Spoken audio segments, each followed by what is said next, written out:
Hey toy collectors, welcome to another super exciting outrageous toy review. Who remembers the 2011 attempt to bring Thundercats back to TV and toy aisles? The line of action figures by Bandai were kind of fun. They weren't necessarily perfect, but they definitely were marketed at kids, but I thought the cartoon show was phenomenal.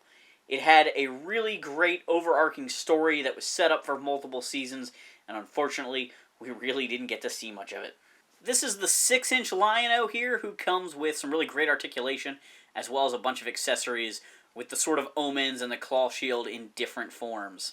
I was really excited that there was a 4-inch line of Thundercats action figures that was suitable for vehicles and playsets. Here we have our main hero Lion-O against Mumm-Ra, the ever-living, our main bad guy. I think my biggest complaint about these figures was that the accessories were so gummy. That sort of Omens warped and bent very easily. But I loved this hyper detail and the armored look that the claw shield gave Lion-O. Mumm-Ra was very imposing in the cartoon. The toy came out looking a little pea-headed, and his hands were outrageously enormous. Back in 2011 or 2012, at some point, I did a stop-motion animation video using these guys. I think that's actually on my old channel, but I just was having fun one day. I was kind of stuck at the house. It was super hot. And so I didn't really feel like doing anything. I just had the air conditioner on full blast, and I stop-motion animated like crazy. Whole big battle with these guys. Transform this decayed form to Mumm-Ra, the ever-living. Is that the best you have?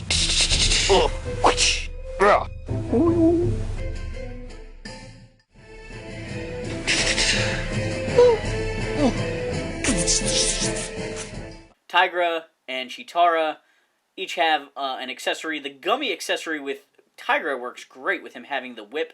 He also has a blaster that can be holstered on his hip. Cheetara just gets her staff, so it's just kind of a little stick. And of course, every package had to mention the Thunderlink's magnet power. Here we've got Cloudus and Panthro. Cloudus was Lion-O's father. We had briefly seen him in the vintage cartoon, basically as an apparition, as a ghost or something like that. But he was actually a character for part of this story, and I love that they got the original Lion-O voice actor Larry Kenney back to voice Cloudus in this series after he had done Lion-O in the original. And then, of course, we've got Panthro, and Panthro has these crazy mechanical arms. His nunchuck works out pretty well, being flexible, and he is just gritting his teeth so hard in that package. I kind of think Cloudus is one of my favorite figures in this whole line. Here's Wily Kit and Wily Cat, the Thunder Kittens. They each come with their little hoverboard things. This time around, they have little wheels on the bottom, so they're actually kind of like skateboards. The little figures are a little bit more limited in articulation than the other guys. They don't really have elbow articulation and things like that. Wily Kit has her little flute bracelet, and Wily Cat has his little extendo claw accessories there. They were pretty fun. I actually enjoyed these two in the cartoon quite a bit as the comic relief. And of course, Mumm-Ra needs both forms, so this is Mumm-Ra in his tomb. You get this scrawny little mummy guy. He's got his robe, he's got a short version of his sword. He's got his claw shield here, and that plays a much bigger role in this version, this adaptation.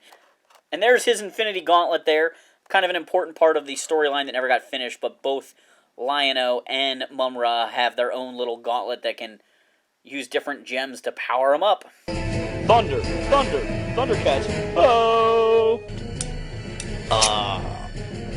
Sword of Omens, give me the strength. Gauntlet, return. Ancient spirits of evil, grant me more power. Whiskers, is he alright? I gotta get back in the fight. Out of the way. Here are the Thunder Racers. You get unique versions of Lion-O and Tigra in these sets.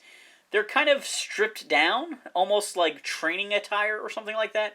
They have less deco on their chests, but they each come with a motorcycle that they can ride that has some sort of spring-loaded weapon, and these actually can be connected to the Thunder Tank as sidecars, but it gets kind of goofy. There you can see the two Lion-Os next to each other, so there's some part reusage, but he doesn't even have his boots in this one, so there's a lot of new parts there. You may also notice that the vehicle driver has less articulation. There's the image from the back of the package. Here's Tigra. And again, you can see that he's kind of stripped down, having less armor and less uniform there, less details on his torso, no boots, things like that. And again, the limited articulation. He's got a similar image on the back, and of course the cross-sell shows off the other characters. This line definitely did not have enough bad guys. I think that was one of the weak points of this line. They didn't get to the mutants fast enough, but we did get this lizard. This isn't Sly, this is just a regular lizard mutant with the lizard cannon. It's one of my favorite toys.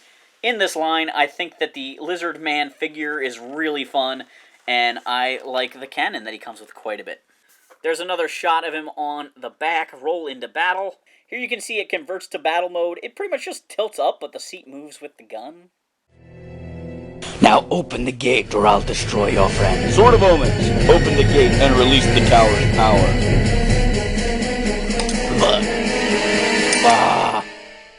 What are the Thundercats without the Thunder Tank?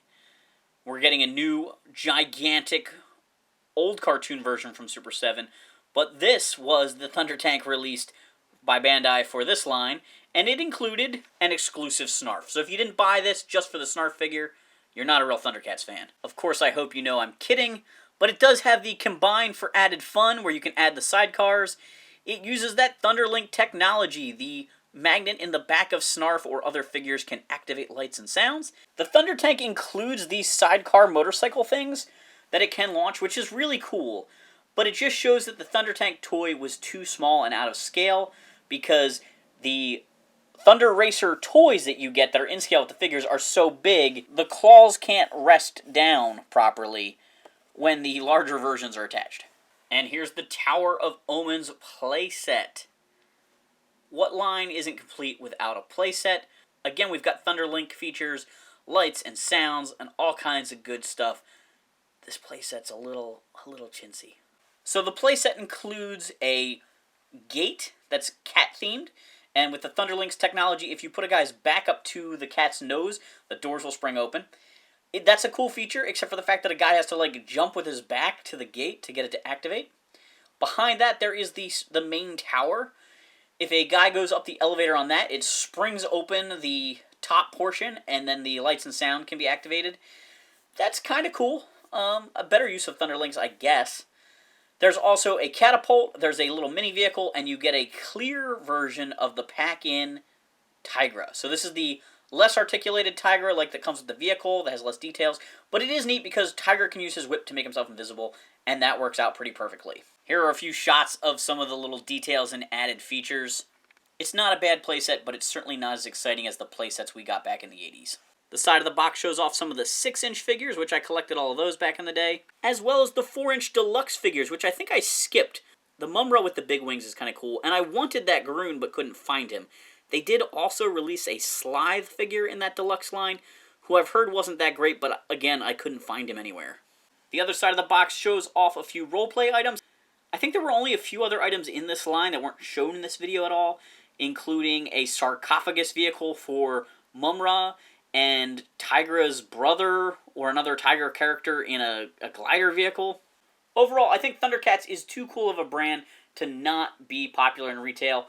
Right now, the only way you can get Thundercats in stores is the Super 7 reaction figures that you can find at FYE and other stores like that at the mall. I really think that this is a property that has the power to be bigger, but unless it gets a good movie, I guess that's just not going to happen. Thanks for watching this super exciting, outrageous toy review. Make sure to like, subscribe, and check out my other videos.